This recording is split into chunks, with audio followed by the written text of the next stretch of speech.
You in. All right.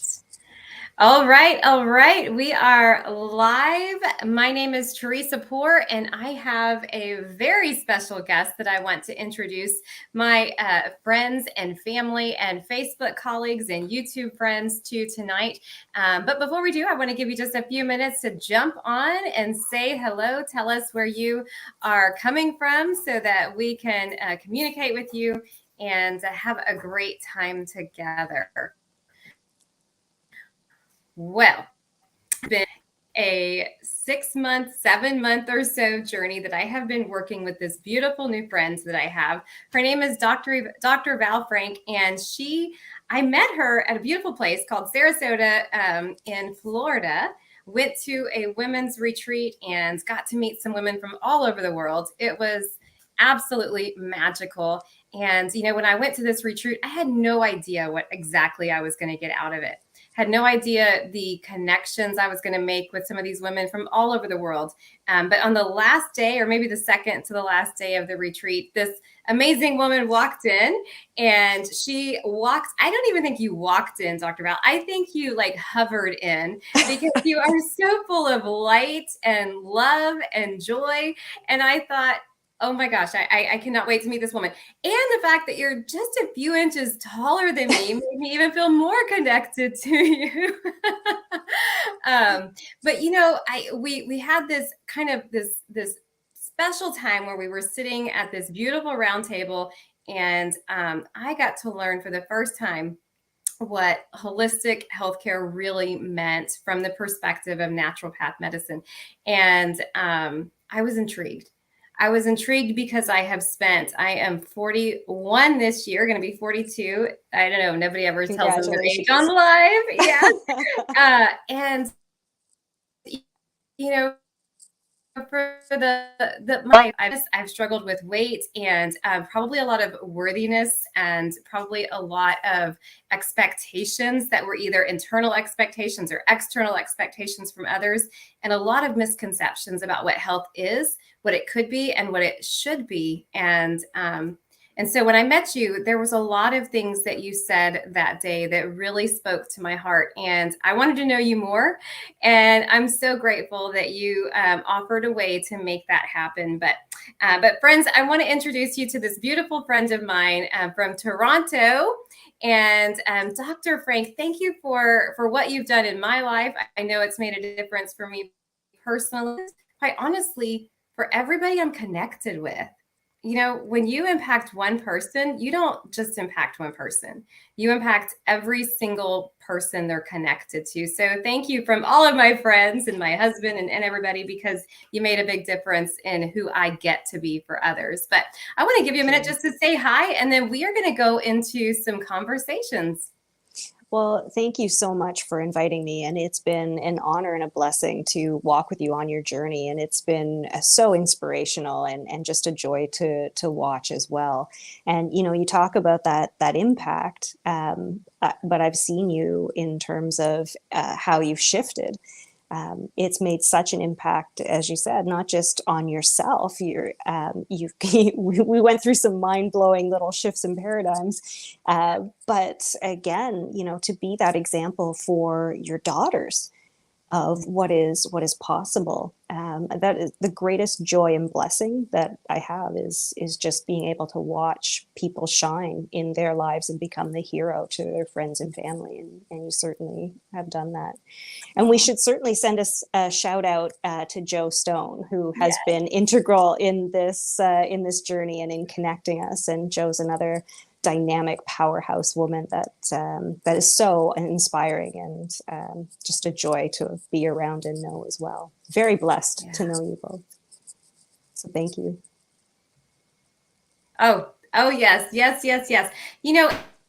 It's so funny how things happen. And I was watching a Facebook event, not quite like this, but I woke up on a Sunday morning, and I was just scrolling, and I was scrolling on Facebook, and this was at the beginning of 2020, and it was before all the madness happened in the world. It was January of 2020, and I saw this video that was put on Facebook, and it was an infomercial, and it was Joe's infomercial, and she was talking about, it was called The Blissful Breadwinner was the name of the information. It said click here to learn more, and so I clicked there to learn more, and gosh, you know what, God used that moment to just shift my life. I would have never before been open to that, but come to a place in our life where we are open to experiencing things that we would have never been willing to experience before. And then this is just proof of what can happen when you're willing and you surrender and you say, okay, I know there's more and I am worthy of more. Absolutely. Yeah.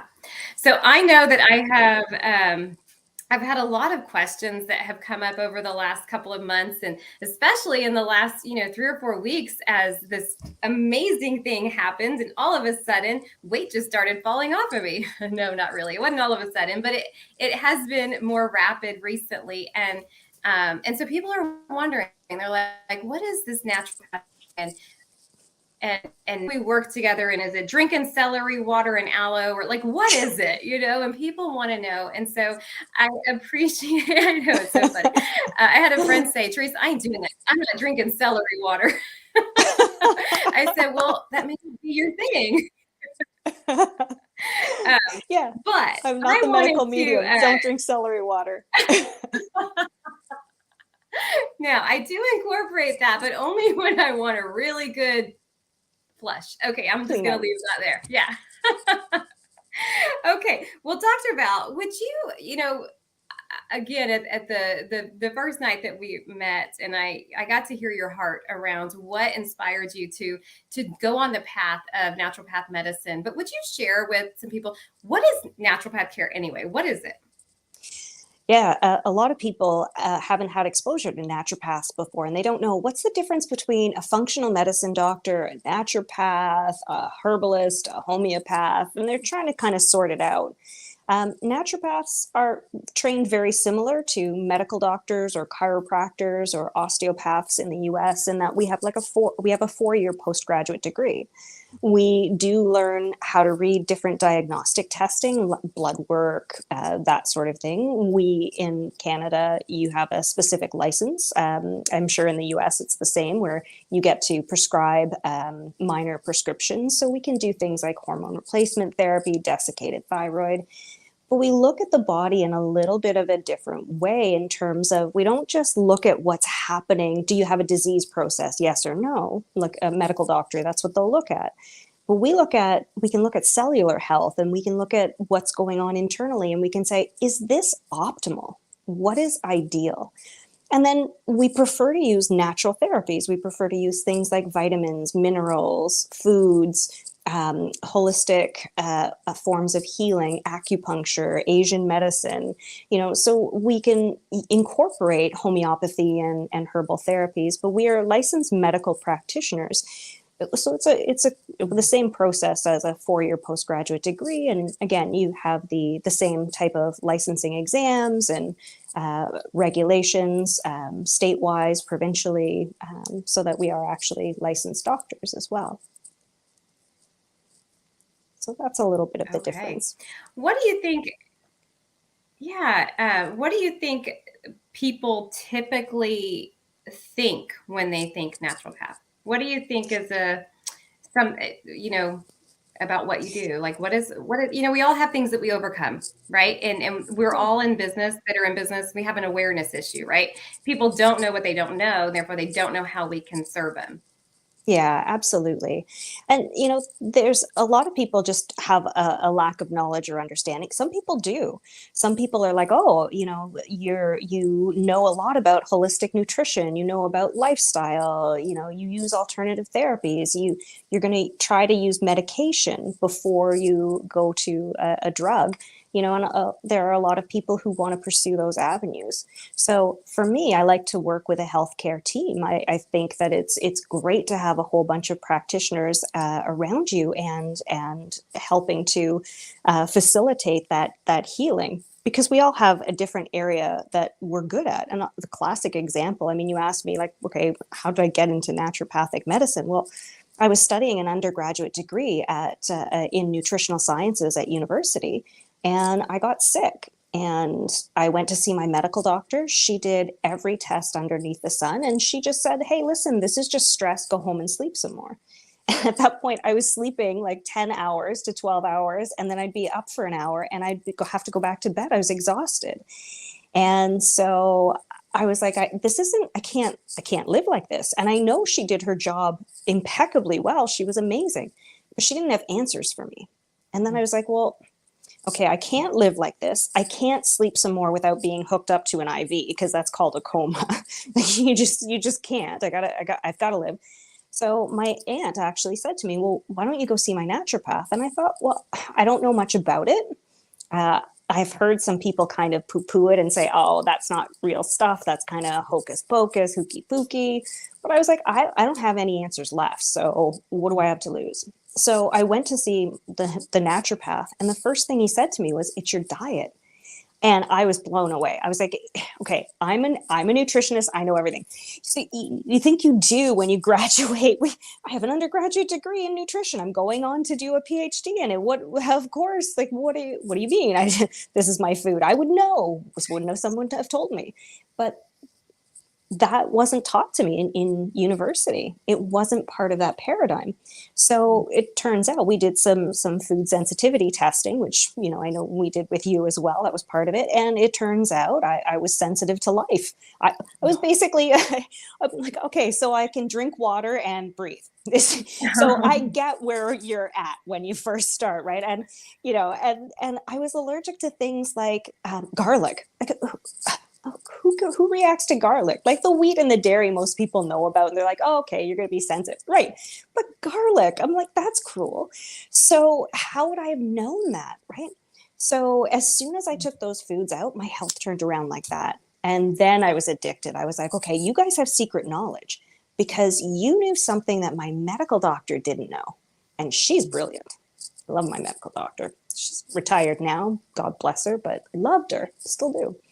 So, you know, sometimes there's different pieces of information out there that just isn't being taught in the medical community. And that's okay. That's called scope of practice. So you need a medical doctor who has that information, but you need other practitioners who can take a look from a different lens and from the nutrition perspective. So then I've got this undergraduate degree in nutrition from a medical perspective, which didn't talk about this. So I went to the naturopathic college. And then I was hooked. I was on my quest for knowledge. I wanted to gather as much information I could about different forms of healing and how I could best facilitate healing for people. Because what ended up happening for me was I started to feel like, okay, if I eat the Twinkie ho, you know, fast food chain that we won't name, you know, and I know it's bad for me, I'm okay with that. My body, my rules. I've made that decision. Right. But no one taught me that the foods could be causing a reaction. No one taught me that foods, and it wasn't a digestive reaction. Foods made me tired. Foods made me sleepy in the morning. Foods gave me brain fog. Foods made my muscles hurt. Right. No one told me that. And so I thought, if I'm eating those foods and I don't know, you have taken away my right to choose. That's what ticked me off. I was like, do not take away. Don't take away my right to choose. If I want to eat something and I know it's bad for me, I'll accept the consequences. I'm a grown woman. I'm an adult. I'll figure it out. But to have that information held back. So then I was like, okay, well, what else is out there that's possible that we just don't even know is possible? So then I've been in practice now for 23 years. So when I graduated, I started my journey of studying different forms of medicine from all over the world, just to find out, not just to write it off as a business expense while I get to travel, although that was fun, but it was to find out, like, what do you know? What is the body absolutely capable of? And that human possibility, that human potential just became just such a thrill for me. And then I started to see what people could really do.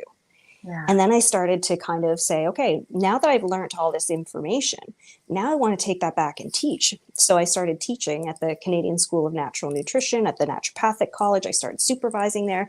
And then I just started to kind of see, as I started practicing as well, I started to see different results. And I saw people do things that would blow you out of the water. And I started to realize as I was teaching nutrition at the Naturopathic College.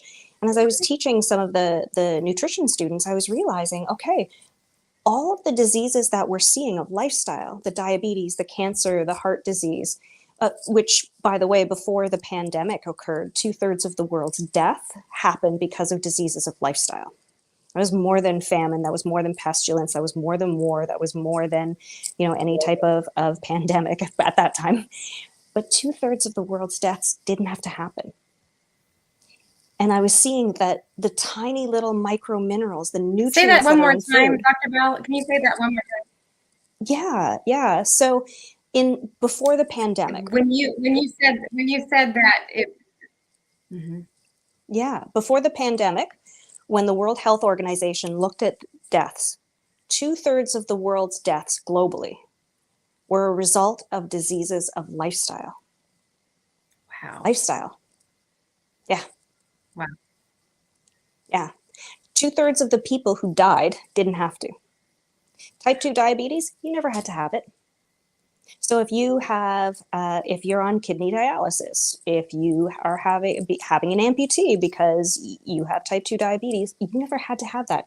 Look at how many people died early. Look at how many families are suffering because of these diseases. And when you look at the micro minerals, which most people aren't looking at, the small amounts of vitamins, minerals, and nutrients, and you start looking at the deficiency diseases of those, it's cardiovascular disease, it's diabetes, it's cancer, it's arthritis, it's osteoporosis, it's accelerated aging processes, right? And so, even gray hair. You can get gray hair prematurely as a result of not having the right vitamins and minerals. And you wouldn't believe how many of my patients are going, wait a minute, I was having more gray hair and that was my hair's darkening. Look at that. But it reverses, hallelujah, right?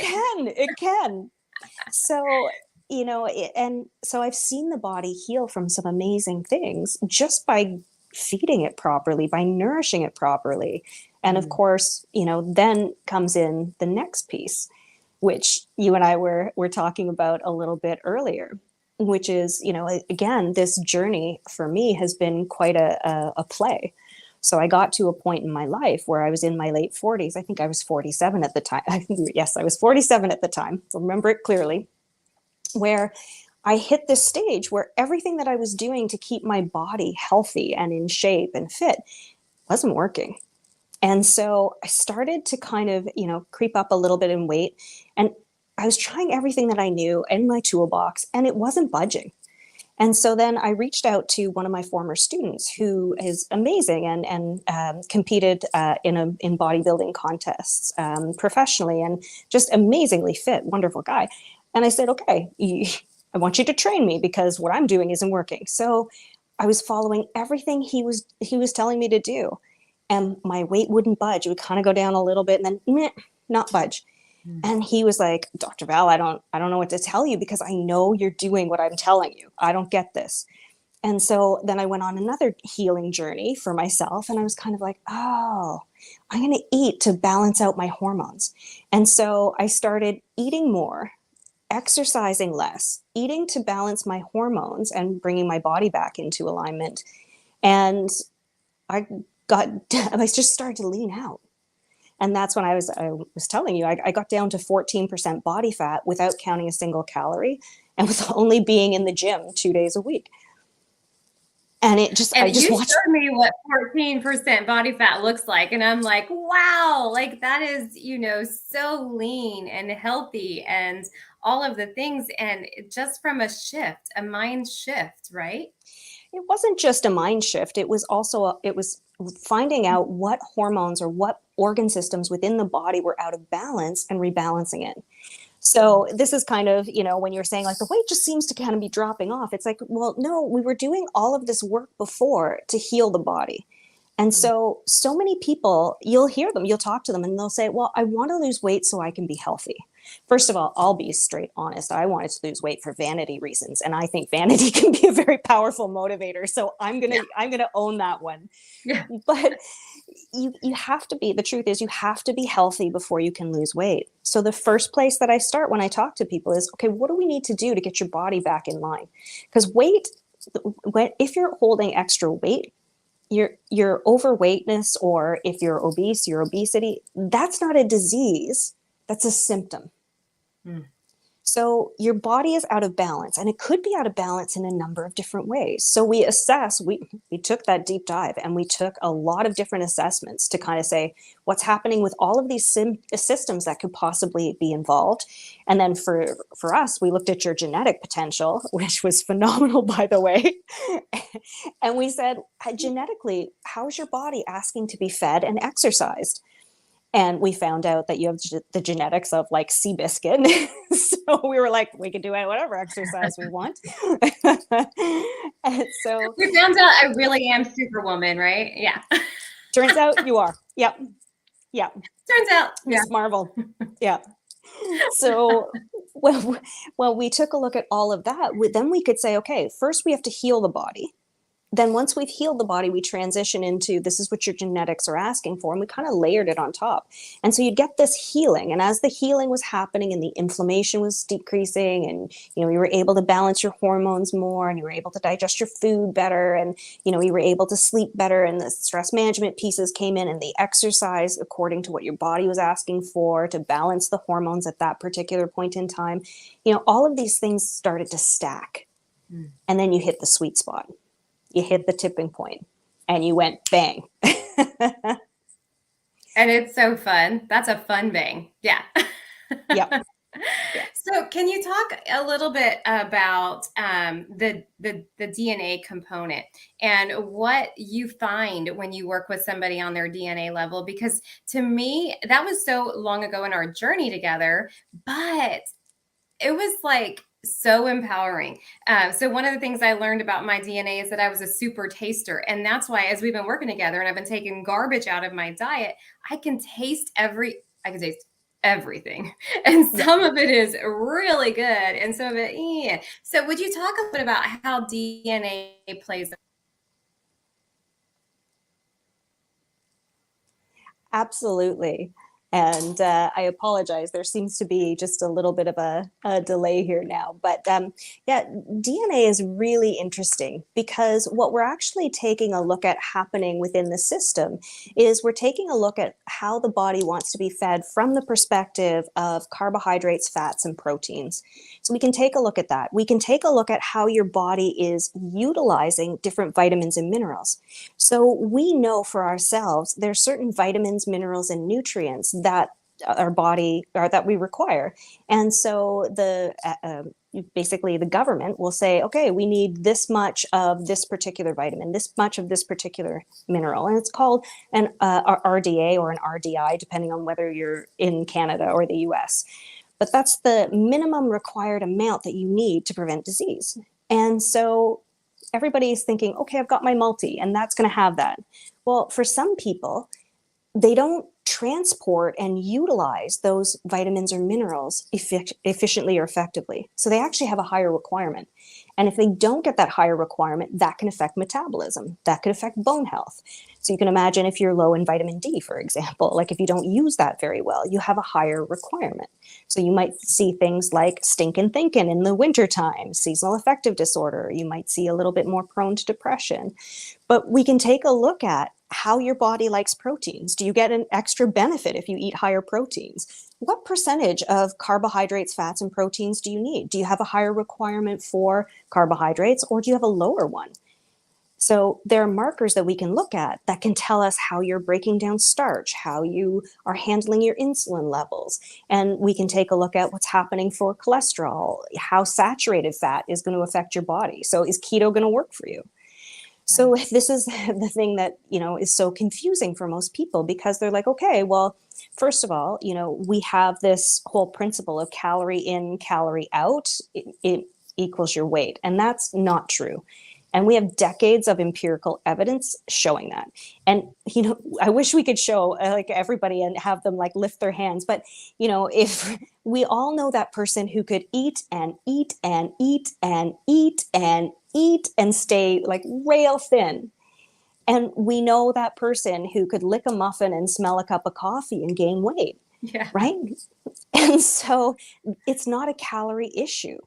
And we've been telling people to cut their calories and exercise more since the 1950s. And what's happened to the weight? The weight has just gone up and up and up and up. What we're doing isn't working. It's time to stop. And so for people who actually cut their calories, if their calorie levels go too low, it sends out a whole bunch of starvation hormones. And that tells the body, oh, I've got to hold on to weight. I've got to get better at holding on to this. I'll break down the muscle tissue instead. Right. So what do you think is going to happen? You're going to end up gaining more weight over time. So instead of working against your biology and your biography, basically, I like to work with it. Feed the body, fuel it. When you give it what it wants, it just goes, oh, I'm safe. I'm happy. I can let this go. Yeah. And it'll just lean out. Wow. Well,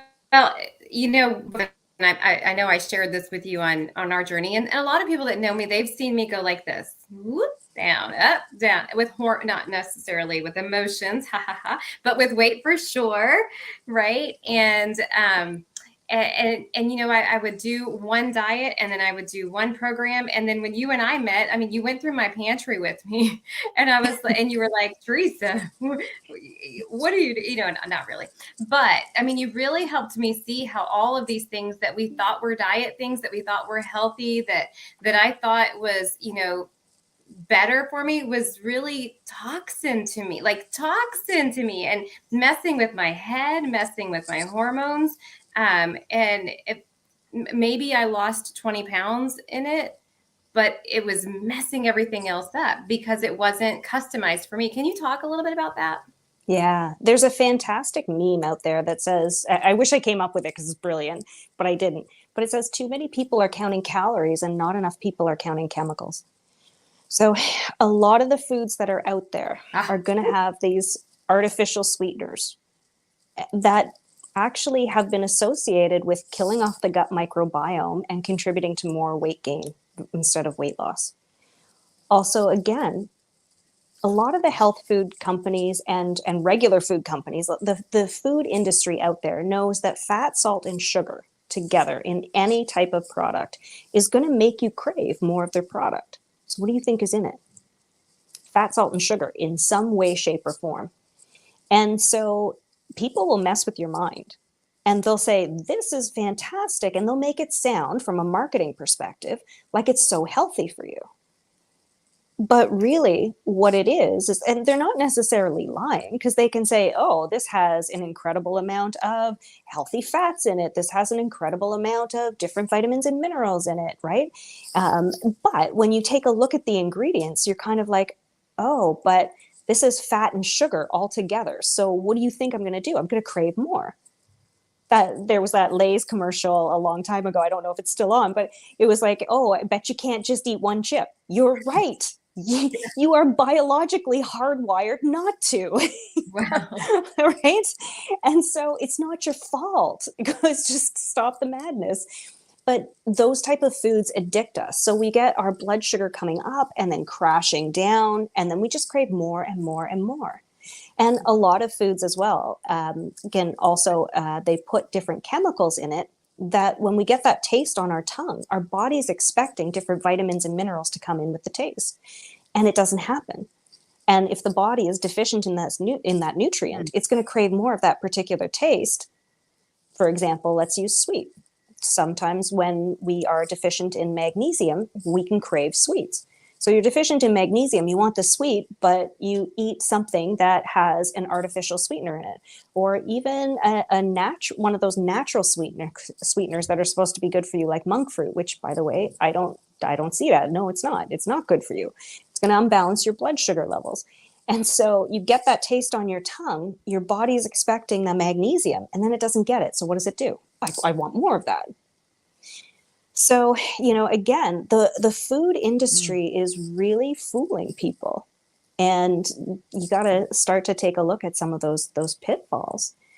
And for you, I think, what I love about your journey is that, you now, at this point, you were telling me this morning, if I can share, if that's okay. But you were saying you now weigh less than you did when you were in high school. You didn't know that your body could get into this size and shape. And you did it without counting calories or starving Right. or skipping meals. Right. Yeah, Or I think giving that up that has or been giving up chocolate, because I got some because great I healthy make the chocolate best recipes. chocolate now. Yes. It is so good. It is so I finally figured out the perfect recipe with it. It's better than anything I've had at a store. It's so good. Like people are like, "You want dessert?" Nope, I got chocolate. So good. Exactly. Yeah, yeah. I really appreciate you sharing that. And I think one of the things that you helped me, and you just kind of hit the nail on it a minute ago, but one of the things that you helped me see about 4 weeks ago was when you said, Teresa, what do you want your body to become? Like, what do you want your body to do? And I was limited to the belief that I had, or to the previous Teresa, right? The high school version, who I am so grateful I'm not her. But I was limited to that healthy, and that was where I was stuck. And so, I would try to get an inspiration photo for something like that. And you said something to me at that meeting where you said, yes, but are you eating that way now? No, I didn't eat, like, I ate junk then. I exercised a lot, but in all honestly, and this, Dr. Al, I don't exercise near as much as I probably should for the body I want to create, but it's just fallen off without exercise, without the strenuous activity, some speed walking and some resistance, but not like cardio, which I thought I had to beat my body up to lose weight. And I don't have to do that. And in that conversation that I had with you, you really opened my eyes to anything you want. And I don't think that that's just our body. I think that's life. Are we willing to see the things that we want? And can we and we absolutely can. So would you talk about that a little bit, about those limiting beliefs that we just pick up and we think this is it. This is all I can have. I can't eat better because this is who I am. I can't lose weight because this is who I am. It's actually huge, and it's not just coming from like you, as this is your limiting belief that somehow you found, like, you made this happen.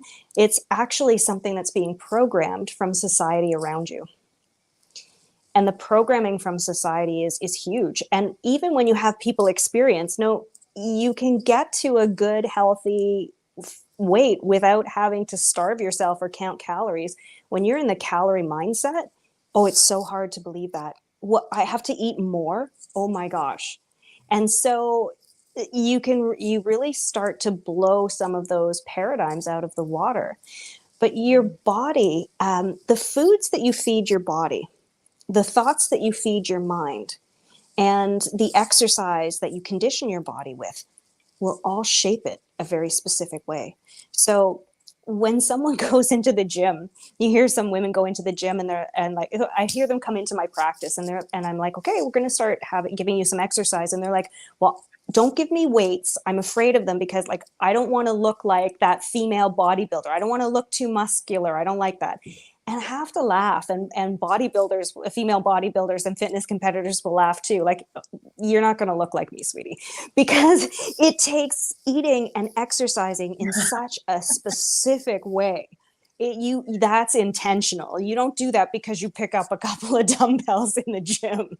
Like, so the way that you can feed your body, and this was my experience too when I trained doing more bodybuilding, versus when I was doing more yoga, versus when I was doing more running, versus when I was doing more HIIT training, and how I was feeding my body at a time when I was vegetarian, versus when I was more a little bit more paleo, or more pescatarian, or when I was balancing out my hormones, when I got into my later 40s.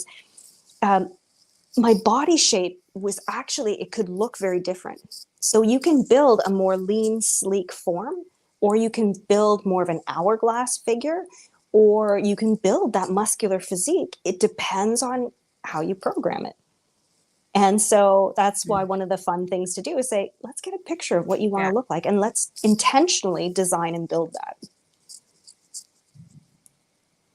Yeah, I love it. One thing I'd love for you to chat about a little bit that was something that was a challenge. First started working together. One of my other limiting belief was I'm busy. I'm busy. And you helped significantly walk through when I would go to a Mary Kay conference, and when I would go to an event, or if I had a meeting at nighttime. You really helped me think about, okay, how to prepare and not blow it, but also not lose out when you go to different things. We just got back from an event in Nashville, and I've not felt like I've lost out of anything. A lot of women that are probably going to watch this are in the same circle I'm in, where a lot of us are Mary Kay people, and when we're out there doing stuff at night, trying to feel beautiful and be seen, and so our lifestyle is busy. And I would love for you to talk about, okay, how do you deal with the busy lifestyle, but also how do those high performance lifestyles affect, I don't know, cortisol and things like that really hurt us if we don't pay attention to it? Yeah. The first thing that I say to people like yourself is like, okay, look, you're a high performer, you're on the go. You don't have time to lose energy. You just don't. And so at the same time, I'm a foodie. I love food. I don't like starving myself, and I want to eat good food, right? And it can be a very enjoyable part of life. Mm-hmm. And I don't mind cooking. Sometimes I enjoy it, but I don't always like it. I don't always have time for it. And sometimes I just want to grab something and go, and I don't want to have to prepare it. So when I was first told that I was allergic to life, gluten was one of the things that I was in, all grains really. And so I was like, well, gluten really was what I was reacting to. And I was like, okay, I can't do this. I can't live without bread. I remember telling my naturopath, he said, okay, go away and come back in 3 weeks. So this is, a lot of naturopaths work like this. They're like, okay, we'll have a visit, then go away, come back in like a month and let's talk. So I come back and he's like, okay, how'd you do? And I'm like, not giving up bread. I was like Oprah at that time, me and Oprah, no giving up on the bread. Not going to happen. I'm like, I can't live without bread. It's not going to happen. And so, yeah, you laugh now because you know me now, right? But he goes, there's gluten-free bread. Game changer. I didn't know that. So, so I started my journey before I went to the naturopath. So I've been in practice for 23 years now, 4 years at the naturopathic college. So I started before that. So it's almost 30 years that I've been doing this. So I've come up with, okay, what can I grab that mimics the food that I love? How do I make it? How do I make something fast? How do I make it on the run? How do I make it workable? When I want to cook, great. I've got these fantastic recipes and I love it. And when I don't want to cook, how do I make it quick, fast, and easy? When I'm traveling, when I'm with friends, when I'm out at restaurants, when I'm on the go, how do you make it work? And so I've got a lot of skills and strategies that I know from all the years I've been doing this. So I just take what I've learned and say, here's how you do it. And that's why I like to grab people by the hand, hold their hand, and walk with them. Because, when you first see the food sensitivity test and you're shown all these things you can't eat, yeah, you're like, you're in tears. You're like, oh my God, what can I eat? Because you don't know. And so then when we have the conversation, have you seen the konjac noodles? What about palmini noodles? What about this? What about that? And you start seeing what you can eat. Then you're like, oh, okay. And then you start saying, this is my favorite food. Can I eat this? I can't eat this. And I'm like, well, here's how you make it so that you can eat it. Game changer. Mm. And that's how you set people up for success. And yeah. Yes. And I feel like so many diets set you up mentally for failure because of the ups and downs. But when you work it so that it's so unique to your body, that's what I've loved too, is it's been interesting working, with people, well, you can break your diet. And I'm like, well, no, it's not a diet. It's who I am now. You know what I mean? And I won't compromise that, because knowledge is power. And when you know how your body works and you know how you feel, and you know, I got to know my body on a more intimate level than I've probably ever known it before working with you, because I now know facts about who I am. And that was so empowering. Yeah, and the great thing is that, you know, when we start working together, I kind of encourage you to kind of go off a little bit. And the reason that I do that is because it's going to hurt. Because I know when you first take out the foods you're reacting to, the reaction gets stronger, right? It heals over time. And so you're going to get rid of those reactions over time, which is great, and all those foods will come back in. But at first when you go off, you feel awful and you're like, "Oh, I'm not doing that again." Because I can tell you, and my naturopath could tell me till he was blue in the face, listen, you have garlic, you're going to suffer. You have, you know, pasta, you're going to suffer. And I was like, nah, right? Oh yeah. You eat that. And then, oh, and popcorn was my favorite thing in the world. And I was reacting to corn. No more popcorn. So if I was like, oh, I have the popcorn, I'd feel awful. And then over time, your taste buds change. So it was like, this doesn't taste as good as I remember it tasting. Like, why am I doing this? And so you actually start to shift and change. And yeah, it becomes your new normal, your new level of being. And when you feel that vibrant health, you just don't want to go back. And why would you? Because it's not like you're missing anything. And then if you decide, and this is the point where we're working at right now, where you get to a point where you start healing the body, all the organ systems come back in alignment and online. And every once in a while you can go out and you can have those wonderful treats and those wonderful little, those little blowout meals that are different from what you usually do. And your body will actually lean out. It knows how to metabolize that when you're in a healed state. And it's kind of fun because you have this regular way of eating, you're fine. And then you go out and you enjoy that good meal that's just off your protocol, that maybe you're having things you don't usually have. And your body just goes, oh, this is going to rev my metabolism. And it does. And you're like, what? How did I drop weight on the scale? This is fantastic. Now, that's when you need the professional to say, okay, this is going to happen. And when it does, don't push it. Because if you start doing this too often, you're going to start gaining the weight. But if you leave the space between it, you're going to be good. Yeah. That's awesome. I love it. And I love the results. I know that our volume is a little bit because we're freezing a little, so everybody is able to continue to watch and participate. And if you have questions for Dr. Val, I know we're going to try to reserve a few minutes at the end to answer questions, but please, funnel those in. One of the things I would love for you to discuss is when I first met you, one of the things that attracted me to what you offered was your belief of the connection, mind, body, soul, and how it all works together. And so, and I can't remember you shared, but so wonderful. And I think that that's a missing link, right? We go to maybe church for soul health, and we go to school for mind, and then we go to the doctor. But when somebody can kind of bring it all together and put a really pretty bow on it, that can change things for you. So could you talk a little bit about that? Absolutely. The mind, the body, the spirit are not separate. So, when we used to practice medicine, it used to be all together as one. And it's only in more modern times that we separated it, and that we said, okay, medical doctors are not going to talk about spirituality. But it used to be talked about together all the time. And the reason for that is, we do have this physical body, we have this emotional or energetic body, and we have a spiritual body. And I love the saying that we are spiritual beings having a human experience, because that's really true. And so, when I was first getting into my journey, I had physical health issues that led me into my journey. And then I got hooked mentally, emotionally, and I was just like, well, I want the secret knowledge. Like, that was my big thing. But when I got out into practice and I had all of this knowledge, and I was like, oh, I know that if you could just implement these protocols, you're going to feel amazing. And a lot of my patients couldn't do it. And they're like, this is too much. This is too much of a change. I can't do it. And so I was like, okay. So then I went on and studied hypnosis because I realized, hey, there's a mental component to this. There's a behavioral component.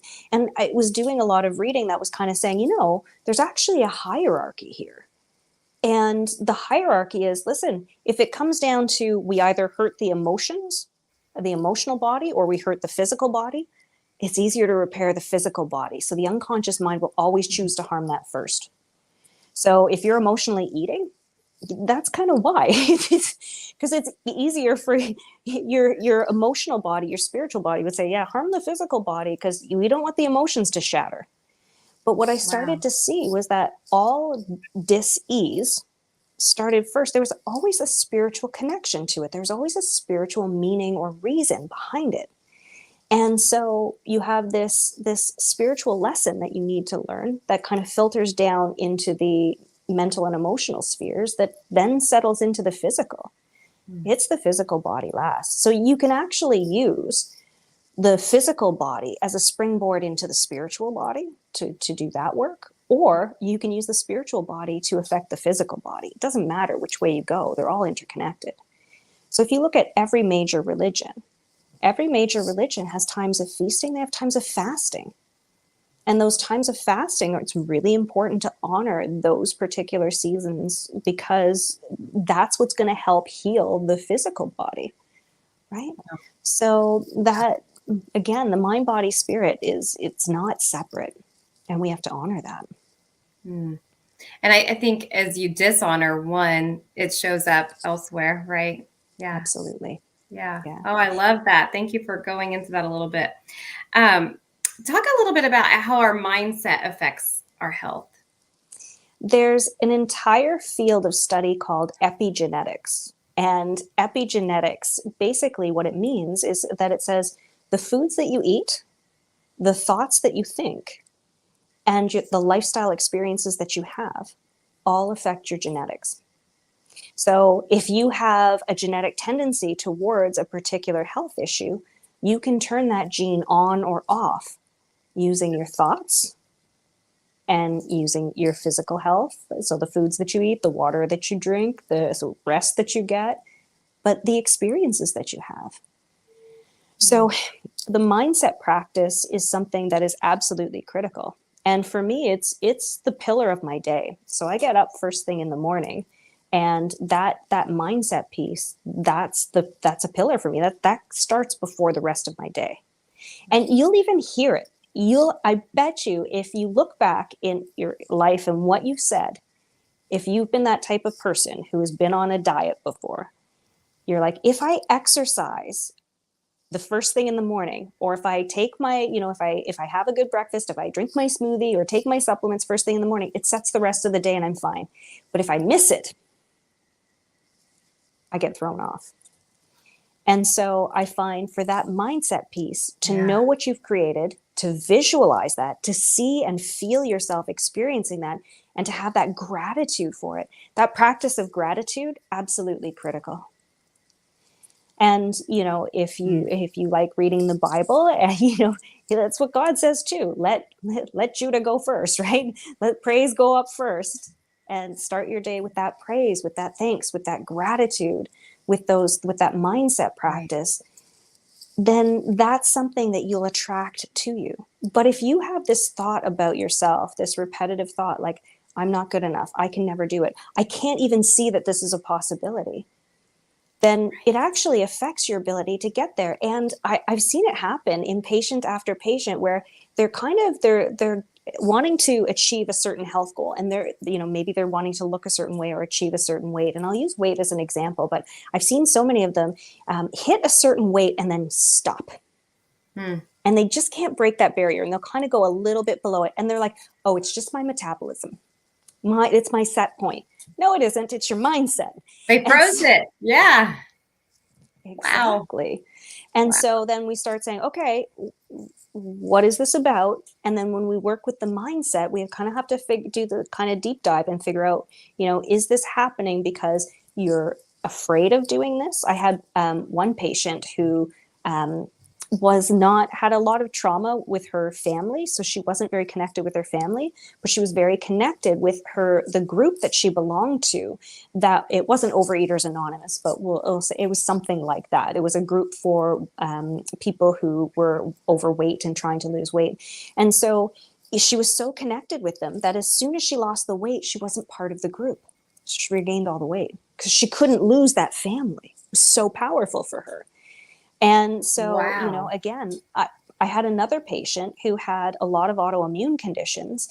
And basically, she had one in particular that was called lupus. And we were doing work together, and she was just eating like hot dogs every day and mac and cheese every day. And I'm like, there's no nutritional value. So we started doing a lot of work getting the nutrients back in. And she went into a rheumatologist, and her rheumatologist told her, you don't have lupus.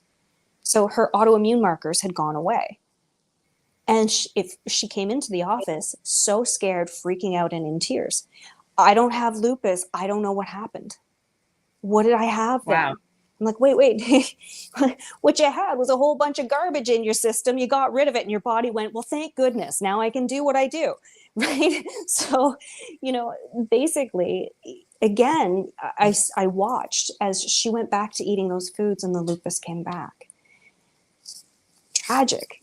But people don't realize Wow. what their body is capable of at times. So, again, I'm not saying that everybody with lupus can be cured by, stopping hot dogs and mac and cheese. Although, if you're eating it every day, you may want to look into that.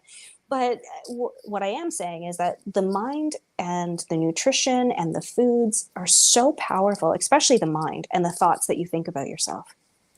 So it's really important that as you work towards achieving your health goals, that you visualize the possibility of that happening and feel what it feels like to have that happen.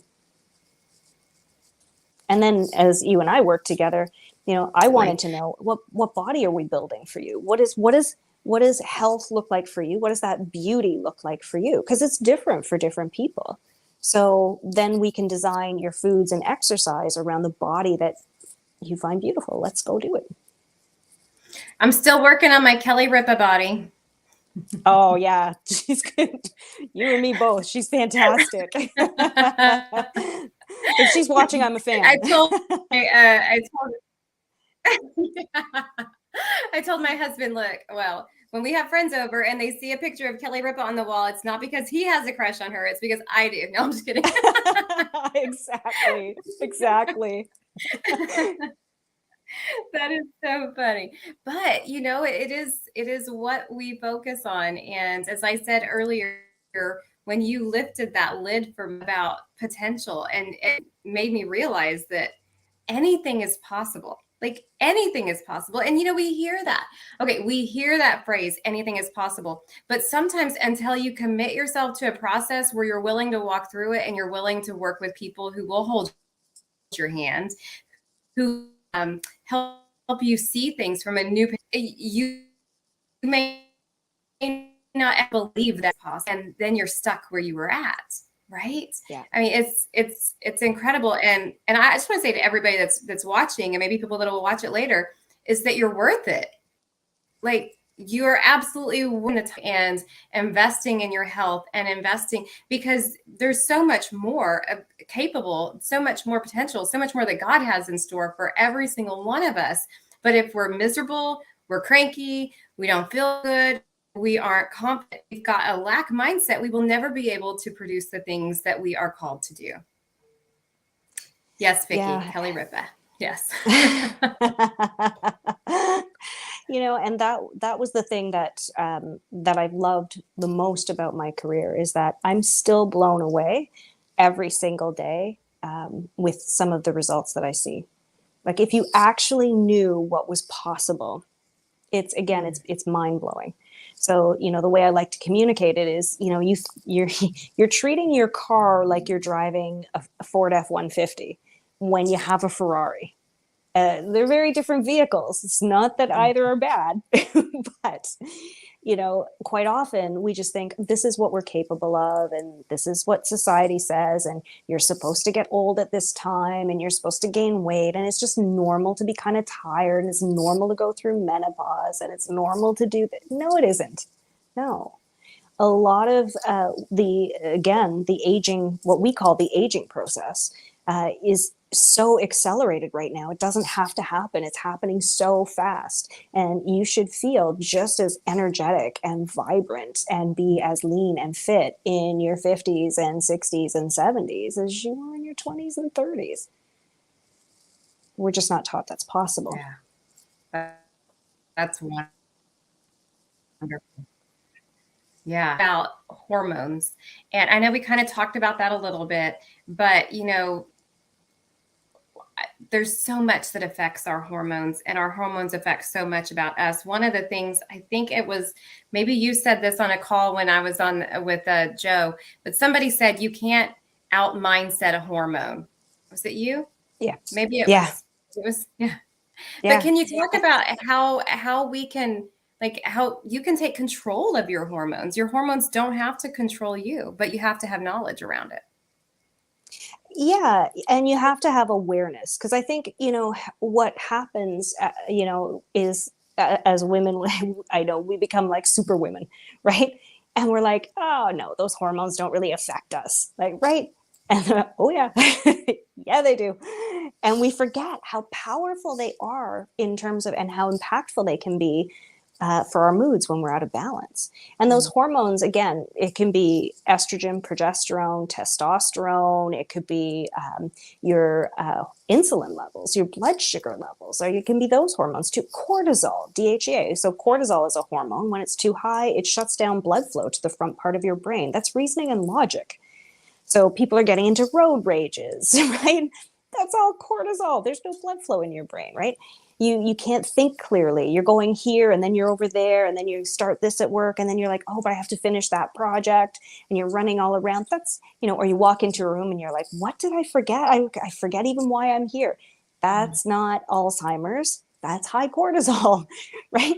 So, again, those hormones can be so powerful. They can affect our neurotransmitters as well. So if your neurotransmitters, if your serotonin levels are low, right, you can't think yourself happy when you have low serotonin. And if your hormones are out of balance and estrogen levels are higher compared to progesterone for women, that'll deplete serotonin faster from the body. So right around the time of the menstrual cycle, maybe the week before, you'll get moody. You might get sad, you might get weepy, you might get irritable. And you're not going to think your way out of that. That's not just think happy thoughts and look at positive mindset. It's like, no, balance the hormones. Let's get back to that. So we have to kind of sit there and figure out, how much of this is hormonal and how much of this is, again, that mindset piece, the underlying beliefs. How much of this is physiological? And that's what we're looking at. And so you can kind of take a look at all those areas. But if you say, oh, well, my whole family is overweight, so I'm going to be overweight. Or in my genetics, it just shows that genetically I'm prone to being overweight. That doesn't mean you're doomed to it, not at all. And so if your whole family was overweight, then yeah, you've got some food habits and emotional eating and behavior patterns that you're going to have to unpack. But from a genetic perspective, no. Or, some people that have come in to see me, they've been like, oh, well, I'm a certain bone size, so I can't change that. I'm like, well, the bones aren't making up a lot of what you're talking about and what you want to achieve, and we can work with that. So I think there's a lot of myths and misunderstandings out there too, so. That's wonderful. Well, I know so many things changed in the way I thought and the way I believed. And I knew, and I think all of us, we know as humans, like we know that we were fearfully and wonderfully made. We were unique. We are created on purpose for a purpose, but we take all these things through life and make them become like our truth or whatever. And then all of a sudden we're just walking around ready to be offended, ready to be hurt, ready to be, just whatever, right? Yeah. And so I have so much enjoyed the process and the way you do your process. I think the way you do your process is beautiful by really saying, okay, the first thing we got to do is figure out who you are. And that, again, every stage of the process that I went through with you was empowering. In fact, I remember after we got my hormone test back in, I was like, oh, there's nothing wrong with me. Everything is wrong with me. Like, it was one of those moments where I was like, oh, there's nothing wrong with me here. There was everything wrong with me physically, right? And it's so, I think we take those things and we think that there's something wrong with me. Like, why can't I do what that person's doing? Why am I not at that level career wise? Why am I, this mom that only shows up, on field day with co-op, and I've got these store-bought donuts instead of, cutesy things. Like, you compare yourself to all these things and you think everything's wrong with you, but really Nothing. you deal with them. Yeah. And you're not broken, which is the good thing too, because we can sometimes get that message like all this stuff is going on. Oh my gosh, I'm broken. No, you just got to balance and alignment, but it's all fixable. You just bring it back into alignment. We work together to do that, and that's fine. And again, it comes down to, okay, you didn't know you had a Ferrari, and you were feeding your body like if it was a Ford F-150, or you were feeding your body like it was a tractor. We could put, sugar, oil, who cares? Just, let's drive this sucker. Yeah.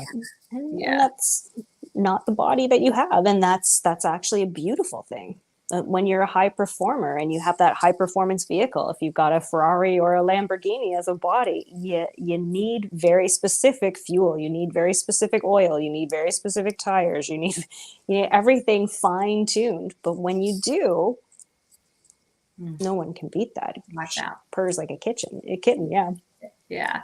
Well, I think everybody needs to visit with you just for the understanding of knowing what kind of vehicle body they drive and how they're feeding it, right?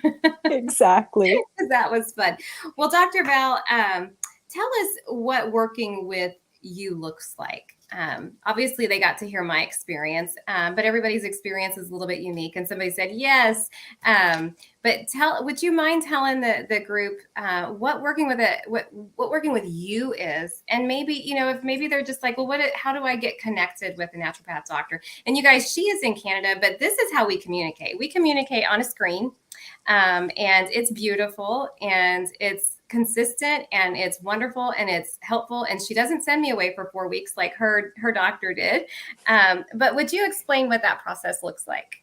Yeah. So the first thing that I like to do is have a fireside chat, because I like to individualize everything. So if you go onto my website, Dr. Val Frank, and Frank is spelled FRANC, .com. There we go. You can just go on and book a fireside chat. There's no obligation. We can just sit down and chat and just have a little talk and say, what are you looking to accomplish? What do you need?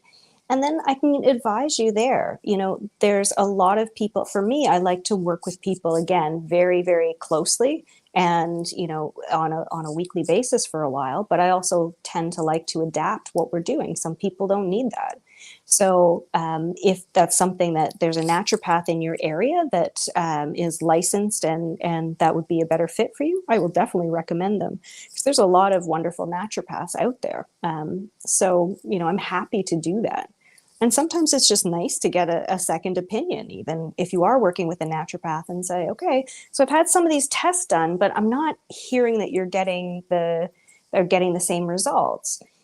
Because, again, with the years in practice that I've had, what I've learned is, there are some things with respect to the test results that you can look at and learn that aren't just about, okay, so your test says this, so if you're reacting to this food, okay, well, just don't eat that food, or you can have it every once in a while. Well, it's not quite like that. There's a whole healing process behind it. And there may be foods that cross-react. And so you've got to look at that, and you've got to look at the underlying root cause and the picture and really get to that. So there's a deeper process that's there. And that's how I like to work. And so I like to individualize things. And I'm happy to just sit down and have a chat and find out what your health issues are, and see, if who the best fit is for you. And if you are looking at naturopaths in your area, Again, looking at the naturopathic college that they graduated from, making sure that they're licensed in your particular area. Those are things that you want to take a look at. And also you want to find out, you want to interview several naturopaths so you find the right fit. It has to be someone that you trust and that you like the communication skills. That's so good. I was joking with you earlier that, I had a food sensitivity panel ran before, and the person told me, Teresa, you're allergic to eggs. And I'm like, what? I eat eggs like every day. I'm not allergic to eggs. You're crazy. And I threw the report away. And by the way, Dr. Val's report said I'm allergic. In fact, I have a high sensitivity to eggs. Like high sensitivity to eggs. Yeah. But I trust you because of the relationship that we have built and being able to work with you, that it's easy to say, okay, Teresa, turn away from that. And I will, because of what you offer. And so, that's invaluable. And anybody can print a report, but not everybody will walk with you side by side and really help you with your transformation process. And I think us having the conversation as well about, okay, so you're not having digestive problems or breaking out into a rash. That doesn't mean you're not reacting. Here are some of the other ways it's affecting your body. Here's what your symptoms are. And then also saying, you're most likely to react to the foods that you're eating the most, and here's why.